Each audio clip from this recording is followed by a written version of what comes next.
Do you realize that most people never fail because of a lack of intelligence, resources, or opportunity? They fail because of a lack of emotional control.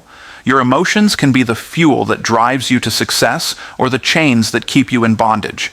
If you don't master your emotions will master you, and when that happens, you give away your power. This message will show you how to reclaim that power and build a life that cannot be shaken. Emotions are among the most powerful forces in the human experience. They can move us to tears, ignite our passion, or leave us paralyzed with fear. But here's the reality. Most people never take the time to consider. Emotions were designed to be signals, not masters. They are like the warning lights on the dashboard of your car. When the oil light comes on, it doesn't mean you throw the whole car away. When the gas light flashes, it doesn't mean you panic and abandon the vehicle on the side of the road. Those signals are there to inform you that something requires your attention, not to control your entire driving experience. In the same way, when anger shows up, when fear shows up, when doubt shows up, they're not meant to dominate your decisions. They're meant to alert you to something happening within or around you so you can respond with wisdom and discernment instead of submission and surrender. The problem is that most people are not trained to see emotions as signals. From childhood, many are conditioned to obey their feelings instead of evaluating them. If a child cries, often the response is to give them whatever quiets the tears. If a teenager gets angry, sometimes the response is to let them storm off instead of teaching them how to process that anger. And so, over time, people grow into adults who don't know how to distinguish between what they feel and what they should do. They mistake the signal for the steering wheel. They confuse the emotion for the driver's seat. And what happens? They live lives dictated not by vision, not by purpose, not by principles, but by whatever feeling happens to be strongest in the moment. And if you allow your strongest feeling to be your decision maker, your destiny will constantly swing like a pendulum in the wind of instability. Think about the destructive power of obeying anger as your master. Anger is not evil. It's simply a signal that something feels unjust. But when you allow anger to take the driver's seat, words come out that you can't take back. Doors close that you can't reopen. Relationships fracture in ways that no apology can fully heal.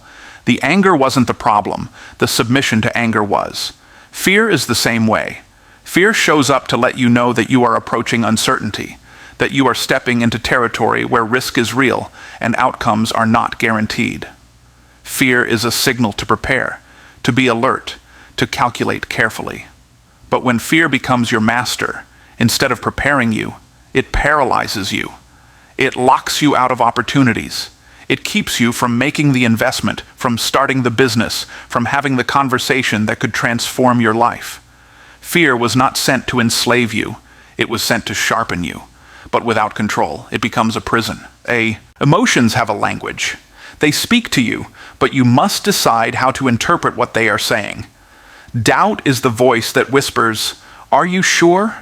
And in many cases, that's a good question, because it forces you to double-check your motives, your calculations, your strategy. But when doubt takes over as your master, it moves from being a thoughtful question to a paralyzing accusation. Suddenly, you're never sure of anything. You hesitate, procrastinate, and self-sabotage because the signal was misinterpreted as a sentence. Even joy can be dangerous if misunderstood. Joy is the signal that you're aligned, that something resonates with your soul. But if you mistake joy for your master, you'll chase only what feels good in the moment without considering the cost tomorrow. And that's how people fall into addictions, distractions, and destructive habits, because they confuse the presence of pleasure with the promise of purpose. Mastery over your emotions does not mean denying that you feel them. Too many people hear the word control and think it means suppression, as though emotional control is about stuffing everything down and pretending you're made of steel. That's not control, that's avoidance. True control means recognition without domination. It means saying, "I see you, I hear you, I acknowledge you, but I don't obey you." It's the same as listening to a traffic signal. When the light turns red, you don't argue with the light. You don't curse at it. You don't pretend it isn't there. You recognize it, you stop, You wait, and then you move forward when the timing is right. Emotional signals are designed to guide you into timing, not to chain you into tragedy. Imagine the difference this makes in leadership, in business, in family, and in faith. A leader who cannot control their emotions becomes a tyrant when anger flares or a coward when fear whispers. But a leader who can interpret emotions as signals becomes steady under pressure. When the market crashes, they don't panic, they analyze. When the team is discouraged, they don't spiral with them, they lift them. When betrayal cuts deep, they don't react with vengeance, they respond with vision. The ability to separate emotion as signal instead of master is the difference between a leader who burns out and a leader who endures. This is why emotional control is not optional. It is foundational. Your destiny cannot be trusted to the tyranny of your feelings. Your purpose cannot be fulfilled under the dictatorship of your impulses.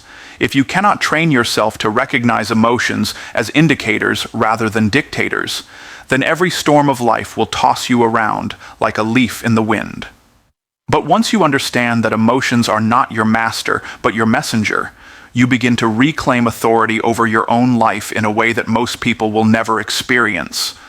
And that authority gives you the ability to walk into rooms where fear is thick, where anger is boiling, where discouragement is heavy, and yet stand unshaken because you've learned to hear the signal without handing over the steering wheel. The true test of a person's character is not how they act when everything is calm, but how they behave when the storm shows up. Life will always bring situations that press on your emotions, poke at your insecurities, and trigger your impulses. Somebody will cut you off in traffic. Somebody will speak to you disrespectfully. Somebody will disappoint you after you've given them your trust. And in those moments, you will always have a choice: to react or to respond. A reaction is raw, immediate, and unfiltered. It pours out of the untrained heart without any discipline. A response, however, is deliberate, thoughtful, and rooted in principle. It flows from the disciplined mind that refuses to let the heat of the moment override the wisdom of long-term vision. The difference between the two is not a small difference. It is the difference between building a life of stability and destroying one with a single decision made in a moment of weakness. When you react, you are giving authority to the trigger. You are allowing the words or actions of another person or the pressure of a circumstance to dictate your behavior.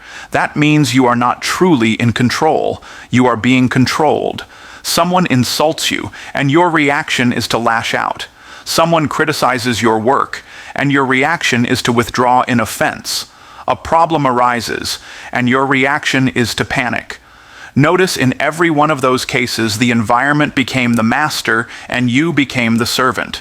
But when you respond, you reclaim the authority. You hear the insult, but instead of snapping back, you choose composure. You receive the criticism, but instead of shrinking back, you choose to evaluate what's true and grow from it. You face the problem, but instead of panicking, you step back and begin searching for solutions.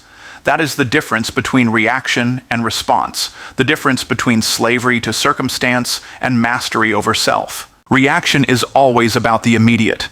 It wants to satisfy the urge in the moment without considering the consequence that comes tomorrow. It feels good to shout back when someone shouts at you, but what bridges did you just burn? It feels good to walk away from responsibility when fear rises, but what opportunities did you just forfeit? It feels good to indulge in comfort when stress overwhelms you, but what progress did you just destroy? A response, however, always considers the bigger picture. It asks, what outcome do I desire in the long run, and what choice aligns with that outcome? Response is fueled not by the heat of the moment, but by the clarity of vision. When you live by response instead of reaction, your life becomes steady, not because storms stop coming, but because storms stop controlling you. One of the clearest ways to see the power of this principle is in relationships. Think about how many marriages, friendships, and partnerships have been destroyed by reactions. A spouse says something harsh in frustration. The other reacts with anger, words escalate, and soon both people are saying things they don't mean, causing damage they never intended. But what if, in that same moment, one person chose response instead of reaction? Instead of matching harshness with harshness, they matched it with calmness, patience, or a clarifying question.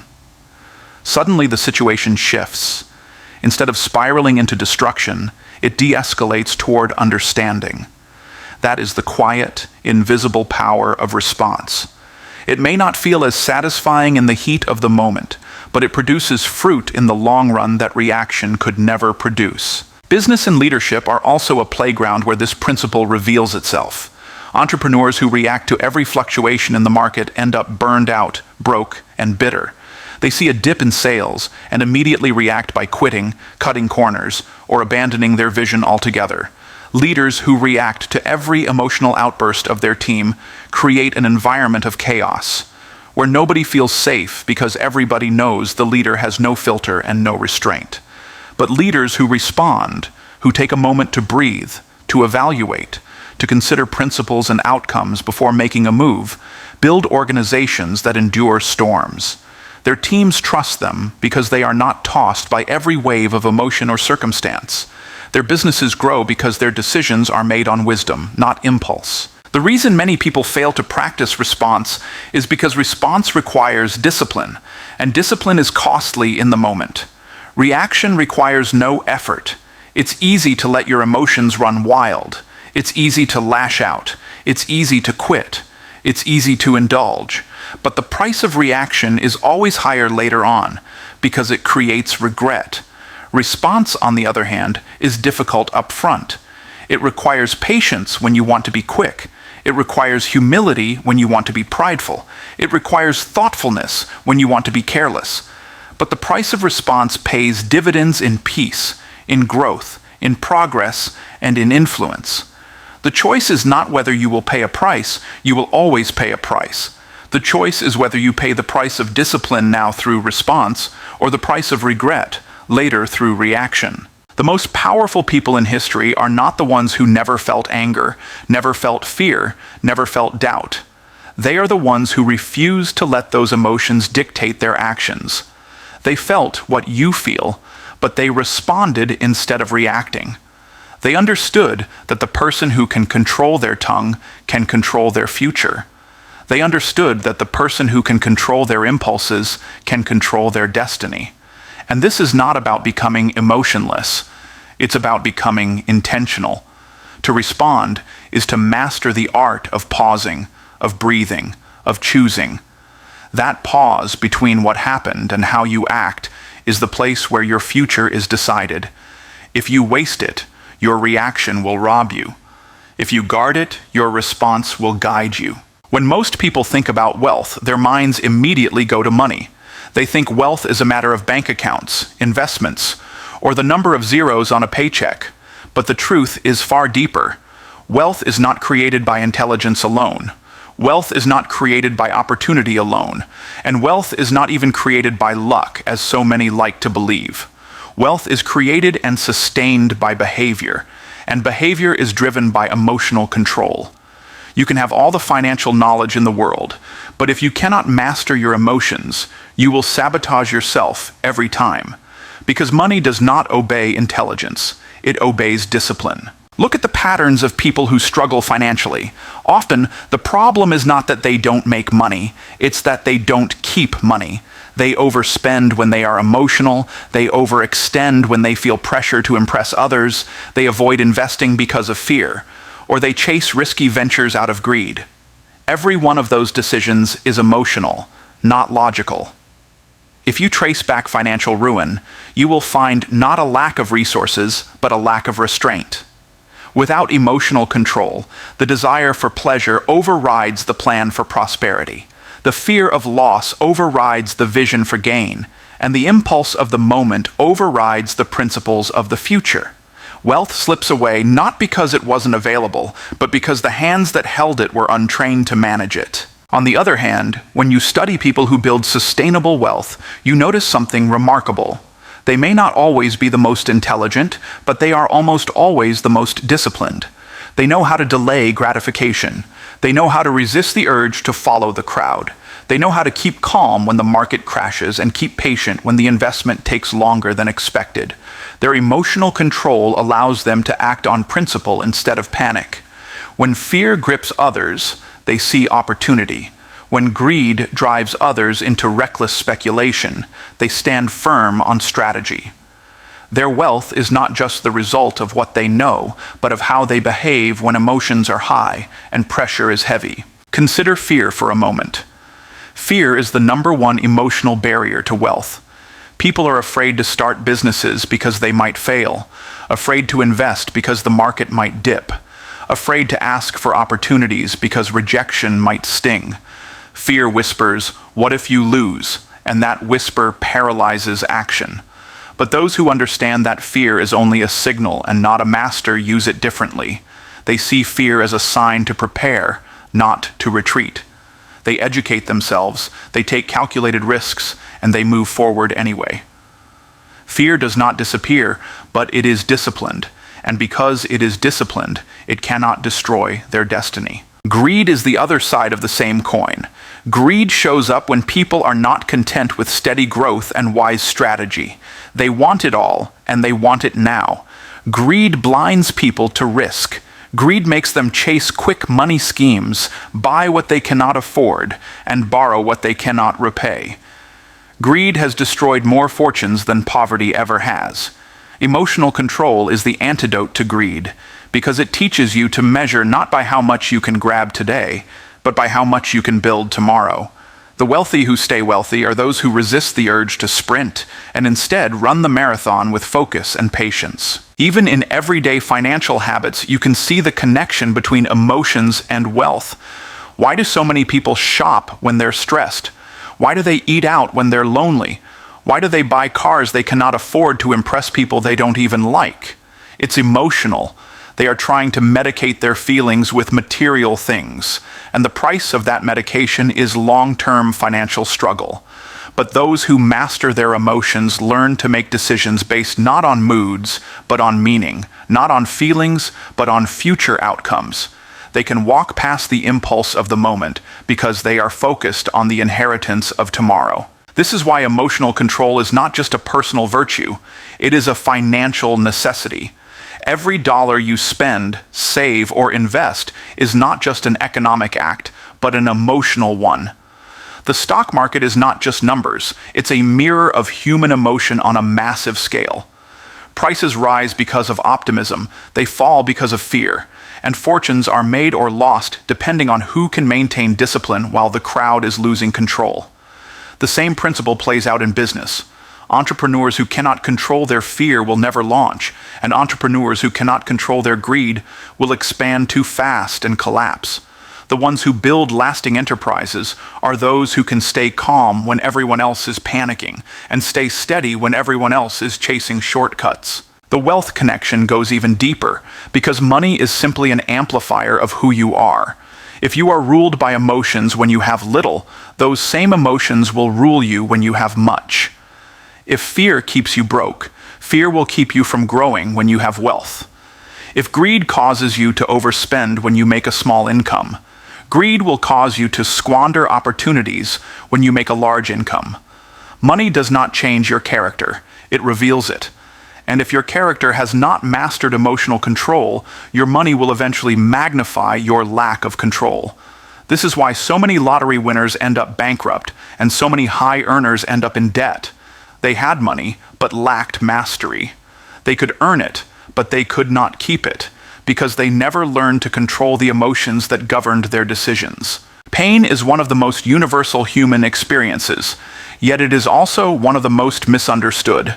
Most people see pain only as something to avoid, something to escape, something to numb, something to push away as quickly as possible. They treat pain like an enemy that must be destroyed. But here's the truth. Pain is not your enemy. Pain is your instructor. Pain is not just something you feel, it is something that can form you.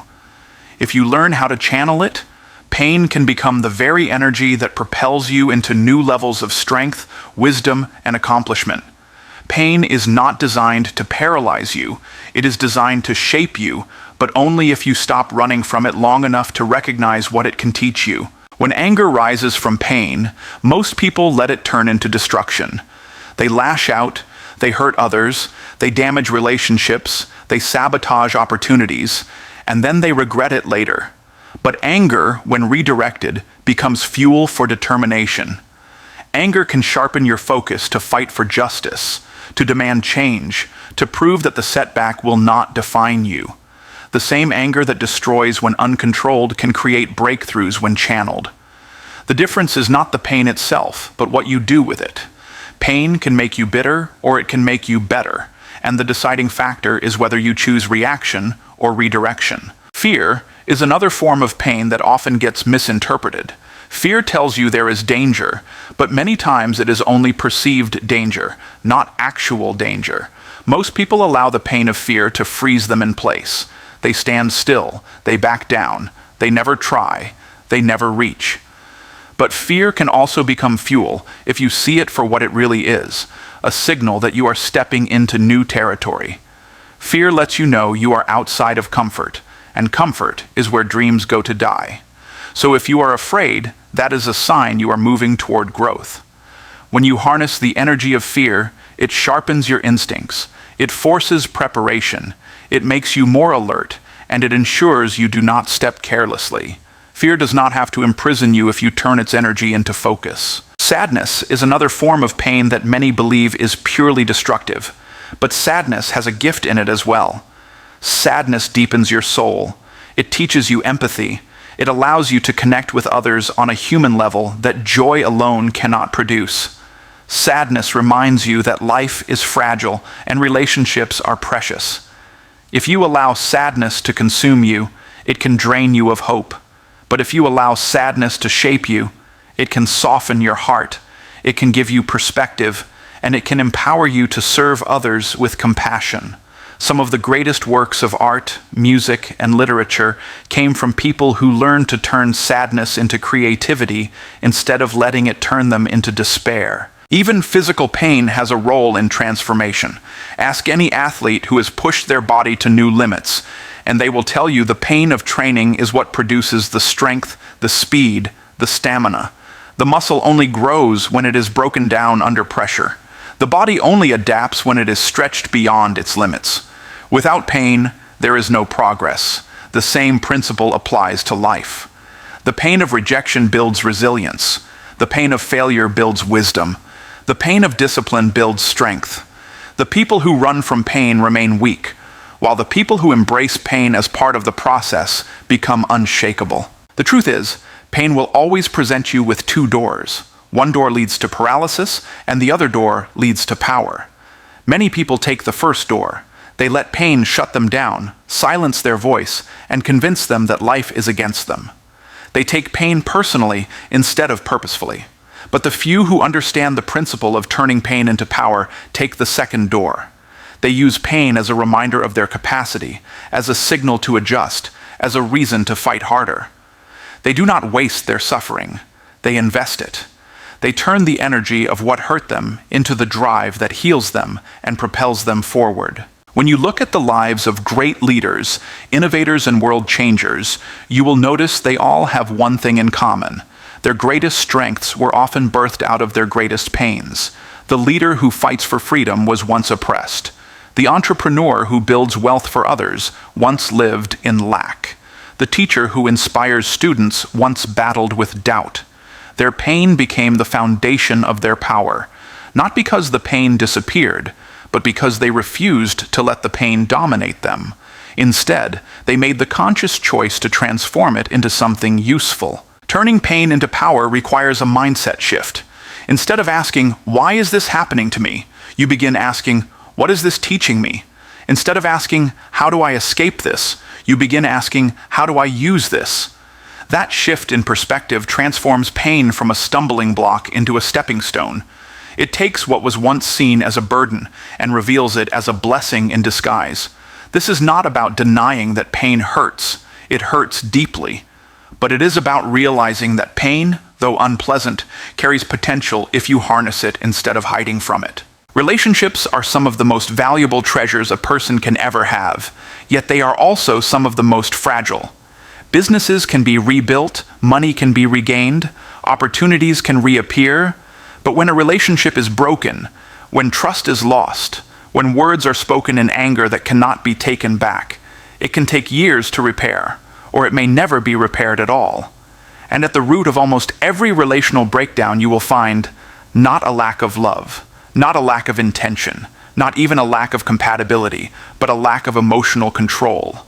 The inability to manage anger, jealousy, fear, pride, or insecurity has destroyed more marriages, families, friendships, and partnerships than anything else. Relationships don't usually collapse from outside attacks. They collapse from inside explosions. Emotional control is the firewall that keeps those explosions from burning everything to the ground. Think about anger for a moment. Anger is one of the most dangerous emotions in relationships because it speaks quickly and it speaks harshly.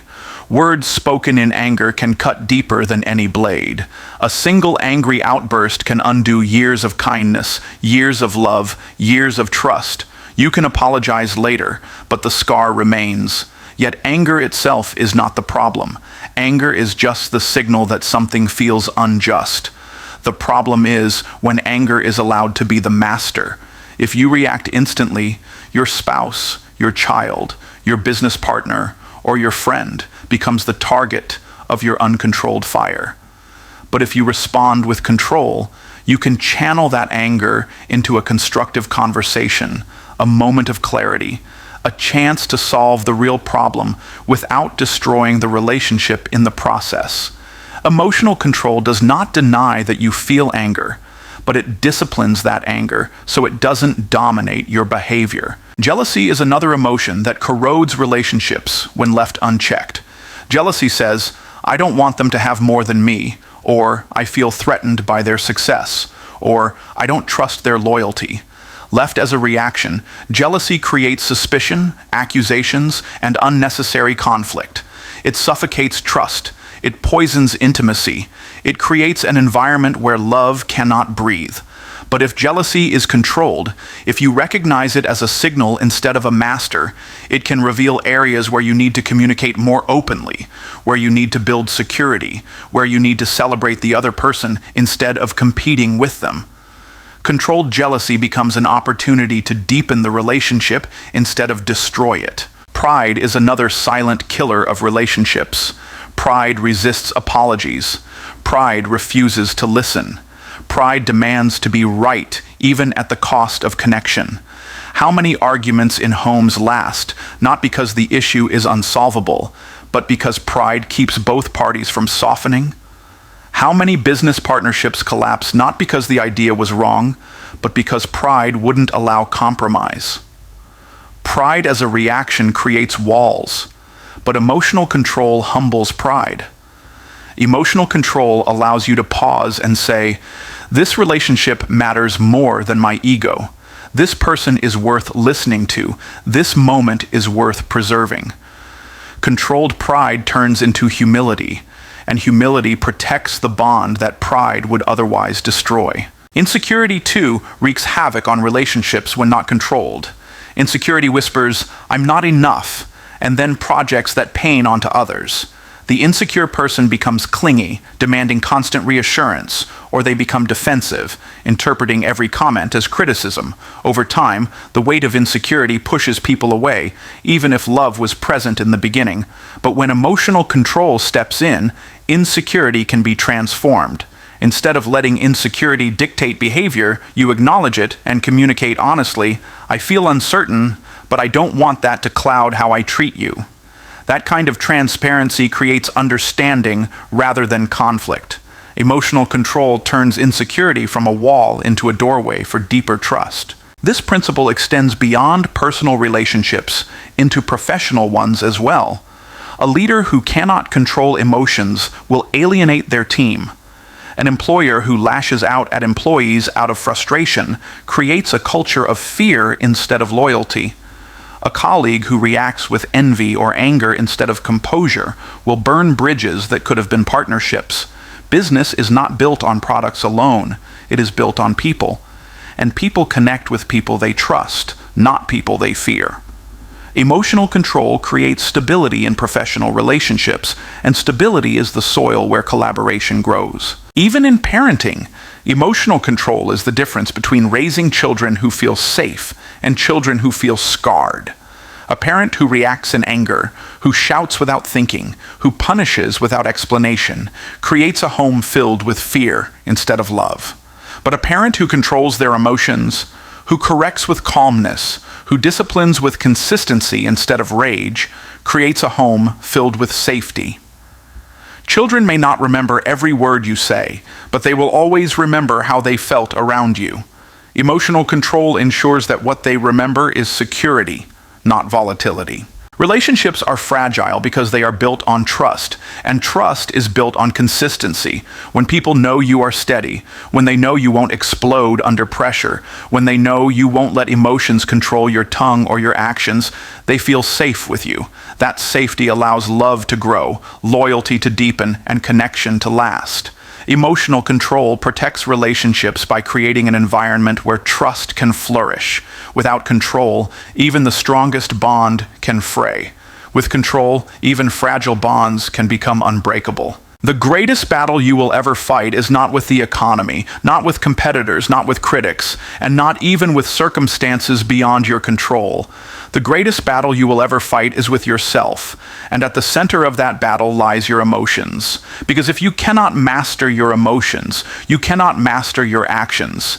And if you cannot master your actions, you cannot master your life. Self-control is the highest form of power because everything else flows from it. A man who conquers cities but cannot conquer his temper is still a slave. A woman who builds wealth but cannot control her impulses is still in bondage. True freedom is not the absence of rules or the absence of opposition. True freedom is the ability to govern yourself, to discipline your inner world, so that your outer world aligns with your purpose instead of being hijacked by your feelings. Every person has dreams, visions, goals, and desires, but why do so many people never reach them? It's not because the opportunity wasn't there. It's not because the talent wasn't in them. It's because their emotions sabotaged them before they could finish the journey. They started with enthusiasm, but when discouragement came, they quit. They had great ideas, but when fear whispered, they never launched. They wanted to grow, but when doubt crept in, they froze. They could not master themselves, so they remained mastered by their emotions. And the tragedy is that most people blame external circumstances, when in reality, the enemy was internal. It wasn't that the world was against them, it was that their emotions were against them and they surrendered. Think about discipline. Discipline is not a matter of willpower alone. It is the fruit of emotional mastery. Without emotional control, you will always default to what feels good instead of what does good. You know you should wake up early, but your emotions say, stay in bed. You know you should invest money, but your emotions say, spend it now. You know you should forgive, but your emotions say, hold the grudge. You know you should take the risk, but your emotions say, play it safe. Without mastery, your emotions will always win, and every time they win, your destiny loses. But when you learn to master them, you put feelings in their proper place. They become servants to your vision instead of masters over your future. Mastering yourself requires that you create space between what you feel and what you do. Most people collapse those two together. They feel anger, so they speak it. They feel fear, so they retreat. They feel doubt, so they quit. But mastery means that between feeling and action, there is a pause. And in that pause, there is power. In that pause, you ask, does this action align with my principles? Does this decision align with my purpose? Does this reaction serve my long-term vision or only my short-term comfort? That pause is where maturity lives. That pause is where power grows. That pause is what separates the average from the extraordinary, because the extraordinary are not those who never feel, but those who never let feelings dictate their future. When you master yourself, you become consistent. Consistency is the evidence of emotional mastery. Anybody can show up once. Anybody can be strong when everything feels easy. Anybody can act right when they are in a good mood. But can you show up when you're tired? Can you keep going when you don't feel like it? Can you continue to build when discouragement is heavy? That is mastery.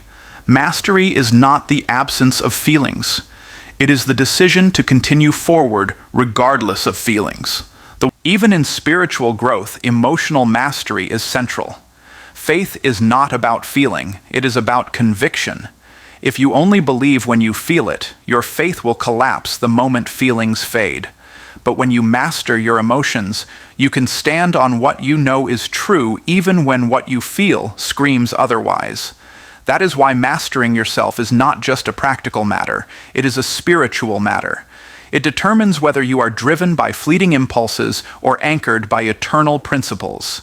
Mastering yourself also means refusing to let past emotions control present opportunities. Many people miss their future because they are still mastered by the pain of their past. They carry bitterness, they carry regret, they carry shame, and every new opportunity is filtered through old emotions. Emotional mastery does not mean you erase the past. It means you don't let the past dictate your choices today. You acknowledge what happened, you learn from it, but you refuse to let it imprison you. Mastery is not about forgetting, it is about governing. It is about saying, my past feelings are real, but they will not rule me. My present feelings are strong, but they will not lead me. I lead me.